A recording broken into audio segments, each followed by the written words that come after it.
Welcome to tricky knowledge my friends. આજના વિડીયોમાં આપણે આર્ટિકલની વધારે વિગતવાર વાત કરવાની છે અને પરીક્ષાલક્ષી પણ.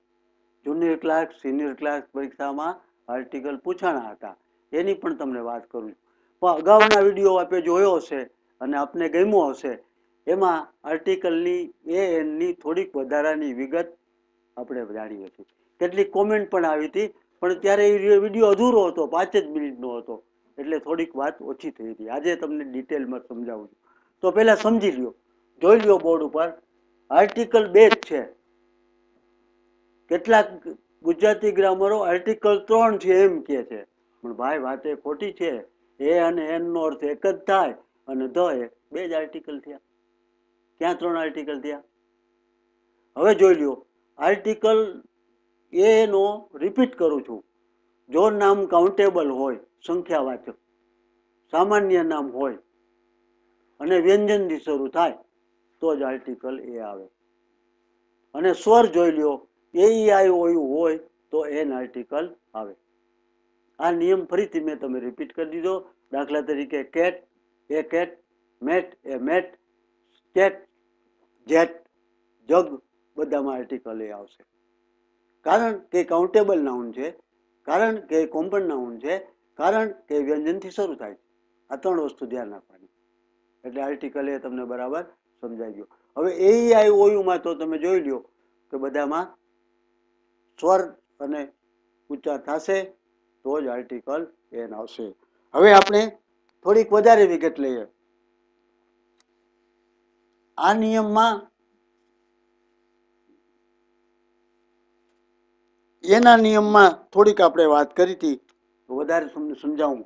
જોઈ લ્યો, એ રેટ બરાબર છે, એ મેટ બરાબર છે, સાચું છે.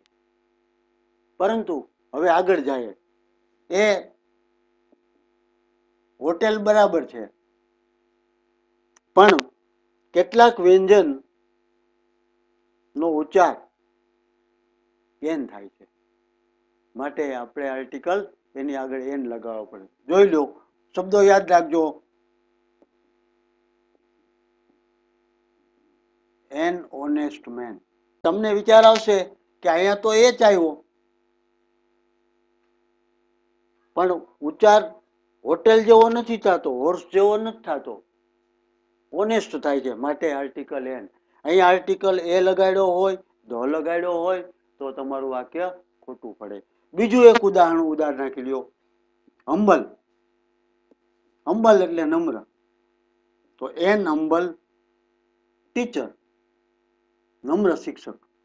જોઈ લો, આમ ઉદાહરણ થશે. હજી એક ઉદાહરણ છે, એ જોઈ લો. N honourable man. વાક્ય જોઈ લો. Gandhiji was an honourable man. Narendra Modi is an honourable man. An આવ્યું, જોઈ લો. આ 3 શબ્દો ધ્યાન રાખજો, જેની આગળ આર્ટિકલ એન આવે છે. હવે બીજો એક વ્યંજન જોઈ લો.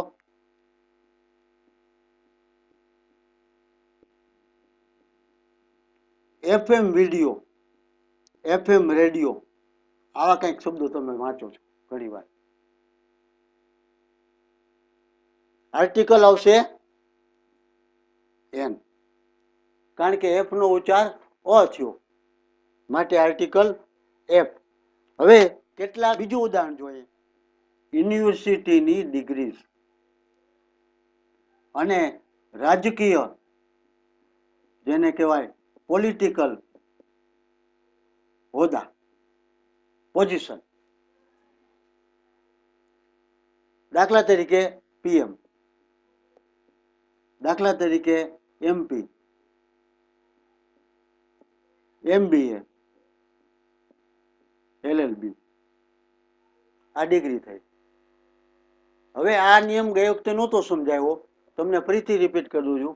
આ બધા અક્ષરોમાં તમારે સ્વર વ્યંજનનું ધ્યાન રાખવાનું. જેનો ઉચ્ચાર સ્વર થાય એની આગળ આર્ટિકલ એન, જેનો ઉચ્ચાર વ્યંજન થાય એની આગળ આર્ટિકલ એ. પીએમ હોય તો એ પીએમ, એમપી હોય તો એન એમપી, એલએલબી હોય તો NLLB. દાખલા તરીકે mister Jani is LLB student. વાક્ય જોઈ લો, પરીક્ષામાં આવું પૂછાય છે. હવે તમે સ્વાભાવિક છે કે આર્ટિકલ એ લગાડશો, પણ ખોટી વાત છે. અહીંયા આર્ટિકલ એન વાક્ય સાચું છે, કારણ કે ઉચ્ચારાનો અ થાય છે LLB નો. એટલે હવે એવી જ રીતે જોઈ લ્યો,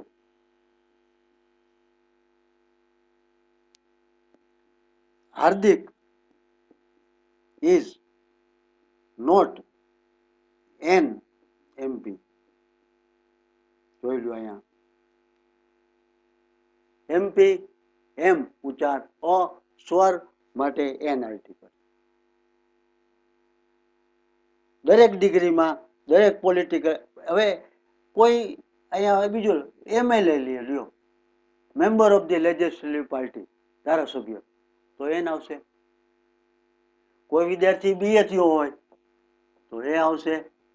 મારું વાક્ય લ્યો, હું તમને કહું, I am an MA in English. I am an MA in English. જોઈ લો, આર્ટિકલ એન લીધો. આ ડિગ્રીના વાક્યોમાં ધ્યાન રાખો. એક વાક્ય મેં તમને LLB વાળું કીધું હતું, એ પરીક્ષામાં પૂછાણું હતું. બીજું એક વાક્ય પણ છે, એ જુદી રીતે જોઈ લેજો, તમને સમજાવું છું.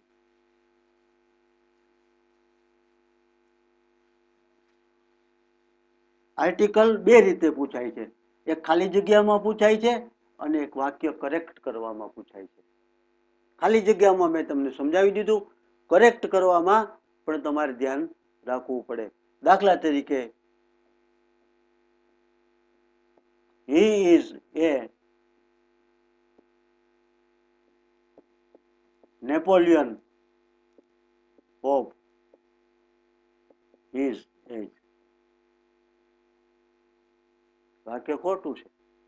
હવે આપણે ધ ઉપર જઈએ છીએ, ધ્યાન રાખજો મિત્રો. ટોપિક પર છે એની વાત પૂરી થઈ ગઈ. આ વાક્ય તમને પરીક્ષામાં આપ્યું, ખોટું છે કે સાચું છે તમારે નક્કી કરવાનું, આર્ટિકલ ઉપરથી નક્કી થશે. તો નેપોલિયન છે એ ખાસ નામ છે, એની આગળ કોઈ આર્ટિકલ ન આવે, પણ એનો વિશિષ્ટ ગુણ તમારે બતાવવો હોય તો ધ આર્ટિકલ લેવો પડે. દાખલા તરીકે, he is the Napoleon of his age. Sardar Patel છે, એની આગળ આર્ટિકલ આમ ન આવે, પણ આપણા નિયમ પ્રમાણે સરદાર પટેલનો તમારે ગુણ બતાવવો હોય તો આર્ટિકલ ધ લગાડવો પડે. દાખલા તરીકે, Sardar Patel is the iron man of India. એક હાસ્યરસિક વાક્ય, પોલિટિકલ વાક્ય તમને કહું છું, કોઈ ખોટું ન લગાડતા, કોઈ પક્ષ ઉપર આક્ષેપ નથી કરતો, પણ વાક્ય હમણાં મેં એક વાંચ્યું હતું ઇંગ્લિશ ન્યૂઝપેપરમાં, Narendra Modi is the Hitler of India. બોલો લ્યો, અંગ્રેજી છાપાવાળાએ આવું વાક્ય આપેલું હતું. આપણે નથી કહેતા હિટલર છે, એ તો સન્માનીય વ્યક્તિ છે. નરેન્દ્ર મોદી, બીજું વાક્ય જોઈ લો આર્ટિકલમાં, Narendra Modi is an honourable man, he is not the Hitler of India. જોઈ લો, ધ વાપરું છું. પણ આ આર્ટિકલના ઉપયોગમાં આપણે ધ્યાન રાખો, હિટલરની આગળ ધ લાગતો નથી, પણ વિશિષ્ટ ગુણ બતાવ્યો એટલે ધ લાગો. આ નિયમ યાદ રાખજો. સ્પેશિયલ વ્યક્તિ હોય, ખાસ નામ હોય, એની આગળ આર્ટિકલ ન આવે, પણ એનો ગુણ બતાવવો હોય, એની વિશિષ્ટતા બતાવી હોય તો ધ આર્ટિકલ આવે. આર્ટિકલનો નિયમ નંબર 1 ધ. હવે આર્ટિકલનો બીજો નિયમ, ધ નો. માઉન્ટેન રેન્જ, ધ્યાન રાખજો, પર્વતમાળાઓ, ઓશન મહાસાગર, સી દરિયો, બે બંગાળનો ઉપસાગર, ડેઝર્ટ રણ પ્રદેશ, ફોરેસ્ટ જંગલ. આ બધાની આગળ આર્ટિકલ ધ આવશે. હવે તમે ધ્યાન રાખજો, માઉન્ટેન રેન્જ કીધું છે, પર્વતમાળાઓ. હવે તમે કહેશો સાહેબ ગિરનાર પર્વત છે ને, પણ એક જ છે. ધ ગિરનાર ન કહેવાય, ખોટું પડે. ધ આબુ ન કહેવાય, ખોટું પડે. ધ હિમાલયસ સાચું પડે. ધ આલ્પ્સ સાચું પડે. કારણ કે એ પર્વતમાળાઓની રેન્જ છે. એક પર્વત હોય તો ધ ન લગાડો. હવે તમને આવું પરીક્ષામાં વાક્ય કીધું હોય, Girnar is the most famous mountain, વાક્ય ખોટું છે, આર્ટિકલ ન આવે. Abu is the famous place, mountain છે પણ ધ ન લાગે, ધ આબુ ન કહેવાય. હવે બીજું ઉદાહરણ દો, ઓશન, ધ પેસિફિક ઓશન. જો ધ બોલું છું, the Atlantic ocean, the Antarctica. C લ્યો, સી એટલે દરિયો, અરેબિયન સી, અરબી સમુદ્ર. બે લ્યો, ધ બે ઓફ બેંગાલ, ધ બે ઓફ નેપલ્સ. અને એક તમને સરસ શબ્દ કહું, આપણો જ છે, ખંભાતનો ખાર. નામ તમને ખબર છે મિત્રો? જાણવા જેવું છે. કેમ બે, બે આવી જ જાય અંદર. CAMBAY, જોઈ લો, CAMBAY, ઇંગ્લિશ નામ જ થઈ ગયું. બે એટલે અખાત, ખાડી. કેમ બે, ખંભાતની ખાડી. જોઈ લો, એમાં આર્ટિકલ કયો આવશે? હવે ફોરેસ્ટમાં જઈએ તો Congo forest, the Congo forest, the African safari forest, the Brazilian forest. The લાગે છે, પણ ધ્યાન રાખજો, ધ ગીર ફોરેસ્ટ નહીં, કારણ નાનું છે એટલે આર્ટિકલ નહીં લાગે. ધ ગીર ફોરેસ્ટ કયો તો વાક્ય ખોટું છે, ખાલી એમને જ બોલો ગીર ફોરેસ્ટ. હવે એવી જ રીતે હજી એક વાત રહી, રિવર્સ, નદીઓની વાત રહી. નદીઓનો આર્ટિકલ ધ લાગે, પણ મોટી નદીઓ એક પ્રદેશમાંથી બીજા પ્રદેશમાં જાય, લાંબુ અંતર હોય એવી નદી.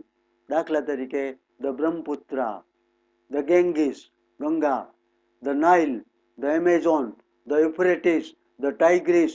આ બધી વર્લ્ડની જે મોટી નદીઓ છે એની આગળ ધ લાગશે.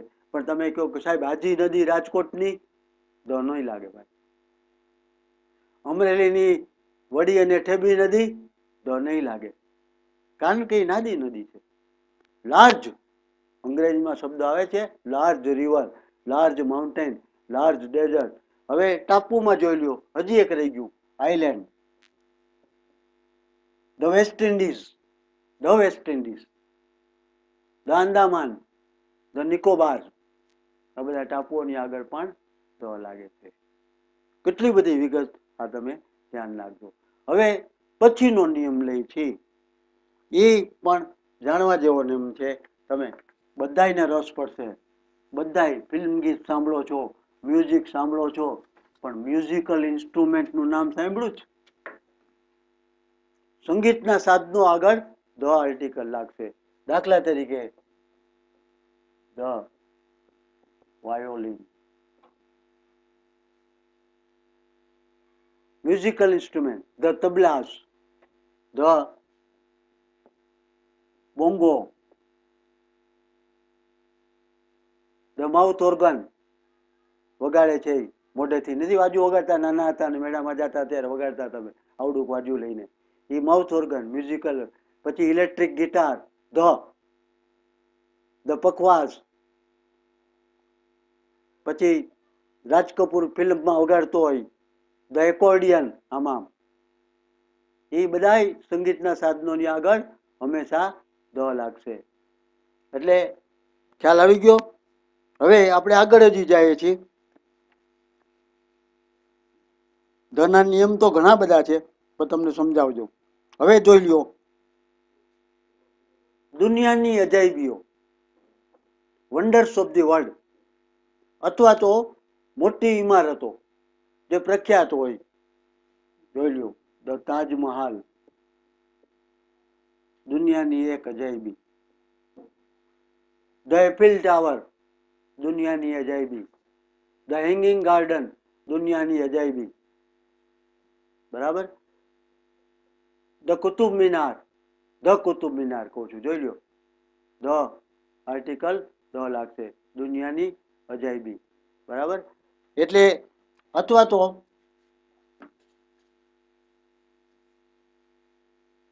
બધી અજાયબીઓ 7 કે 8 કે 9 છે. કેટલીક અસ્તિત્વમાં છે, કેટલીક નથી. ડેઝર્ટ પણ જોઈ લો ખાસ પ્રકારના, દાખલા તરીકે ધ સહારા, એ પણ એક અજાયબી વસ્તુ છે.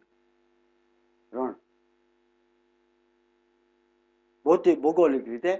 પછી એક એવું બીજું રણ છે બહુ જોરદાર છે વર્લ્ડમાં, તો સાઇબિરિયા, રશિયામાં છે. 3 થી 4,000 કિલોમીટર સુધી કોન્સ્ટેન્ટ રણ. જોકે આપણે કચ્છ ડેઝર્ટ પણ મોટું છે, તો લગાડી શકો. સંગીતના સાધનો, ડેઝર્ટ વગેરે તમને યાદ રહી ગયું, ધ્યાન રાખજો, ખ્યાલ આવી જાય નામ. અને એક ઓળખવાની નિશાની શું છે આની ખબર તમને? એક ખાસ કર, આ બધા શબ્દો તમને પરીક્ષામાં પૂછ્યા હોય ને ત્યારે બધા કેપિટલમાં હોય. કોંગો છે ને તો સી કેપિટલ હોય, તાજમહાલ હોય ને તો ટી કેપિટલ હોય. કાંઈ ન ખબર પડે ને ધ મૂકી દો ખાલી કેપિટલ થી. તમને એમ લાગે કે સાઇબિરિયા શું છે કાંઈ નથી ખબર પડતી અર્થ, પણ સાઇબિરિયામાં એસ તો કેપિટલ આવ્યો ને, ધ મૂકી દો આર્ટિકલ, વાક્ય સાચું પડશે. અથવા એ આર્ટિકલ આપ્યું હોય તો વાક્ય ખોટું છે, એન આર્ટિકલ આની આગળ આપ્યું હોય તો વાક્ય ખોટું છે, એ સાઇબિરિયા આપ્યું તો વાક્ય ખોટું છે. આપણે કેપિટલ પકડી લ્યો, આ એક સાદો નિયમ. Trick, this is A trick in tricky knowledge my friend.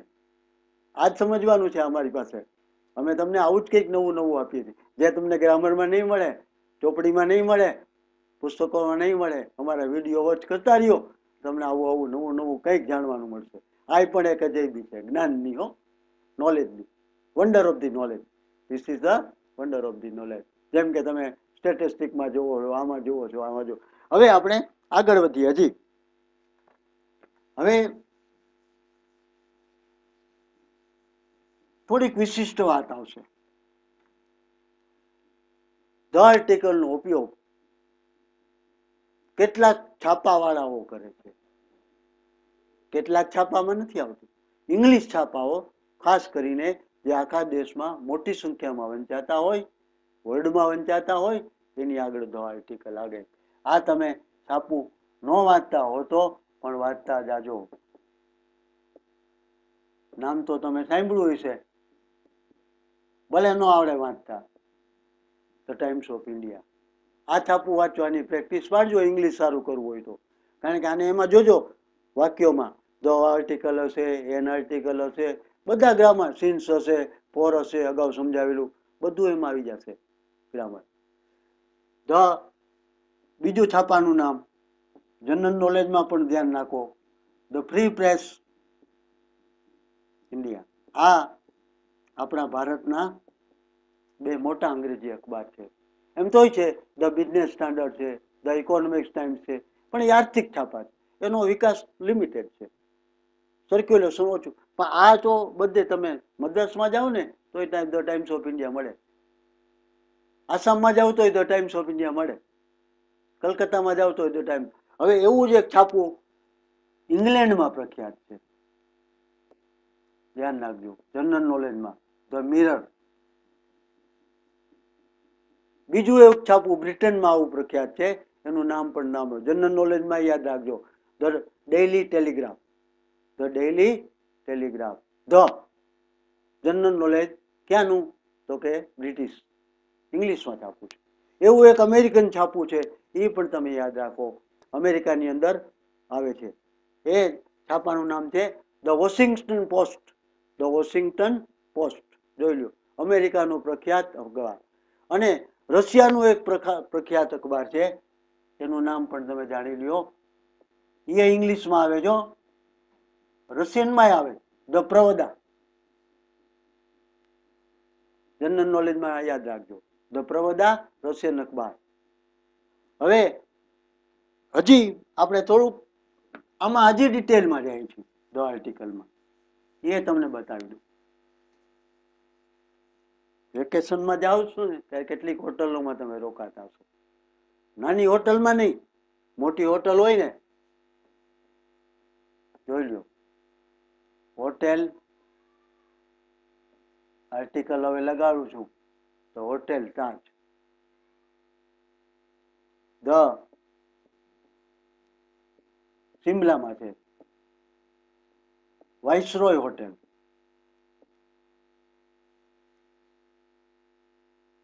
The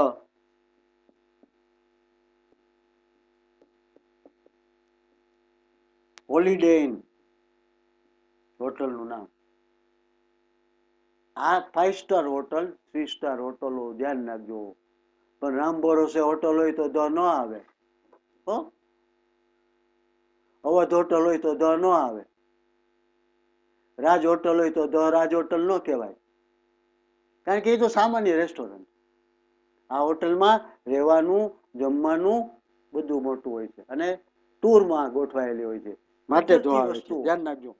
natural જે ભગવાને બનાવી છે એક જ છે, બીજી એની કોઈ જોડ નથી. દાખલા તરીકે ધ અર્થ, પૃથ્વી બીજી છે નથી, માટે ધ અર્થ. ધ સન, સૂર્ય એક જ છે. ધ મૂન, એ પણ એક જ છે. સ્ટાર્સ તો ઘણા બધા છે, એટલે એમાં ધ સ્ટાર્સ નહીં કાંઈ, પણ ચોક્કસ સ્ટાર કેવું હોય તો તમારે ધ કહી શકો. ધ ધ્રુવ સ્ટાર, ધ્રુવનો તારો. ધ વિનસ સ્ટાર, આવું તમે ધ લગાડી શકો. એટલે ધ્યાન રાખજો, આ નિયમ પણ જાણવા જેવો છે. હજી આગળ આપણે જઈએ છીએ થોડા આર્ટિકલમાં. આજે બધા ધના નિયમો તમને સમજાવી દઉં છું, અને છતાં કોઈ રહી જતો હોય તમારી દ્રષ્ટિએ તો કોમેન્ટ કરજો, તો પાછું આપણે રિપીટ કરી દેશું. હવે આપણે આગળ જઈએ ધમાં. ઈ નિયમ કુદરતી વાત કરી, ત્યારબાદ તમને હું સમજાવું છું એ વાણના કાફલાની વાત. લડાઈના વહાણો ધ્યાન રાખજો, ધ્યાન રાખજો. Article the seventh fleet, the Virat, the Nilgiri. Article the આવે છે. અમેરિકાનો 7 વાળનો કાફલો છે નેવીનો, એટલે ધ સેવન્થ ફ્લીટ. રિપીટ થાય ત્યારે શબ્દ આર્ટિકલ ધ આવે. ટૂંકમાં તમને સમજાવી દઉં, કોઈ પણ વસ્તુ તમે રિપીટ કરો અથવા તો ચોક્કસ હોય, જોઈ લો, ખાલી જગ્યા મૂકીને સમજાવજો. એક વસ્તુ તમે બે વખતે ચૂકી ગયા હતા, ઈ જો ચોક્કસ જોઈ લો, ધ લગાડું છું. આ વાક્ય પણ જુનિયર ક્લાર્કની પરીક્ષામાં પૂછાણું હતું. એમાં લેક્ચર હતું, મેં ઇલેક્શન શબ્દ ફેરવી નાખ્યો. ખાલી જગ્યામાં પૂછાણું હતું શું મૂકવું, તો જોઈ લ્યો આયા તમને પરીક્ષામાં આમ પૂછશો,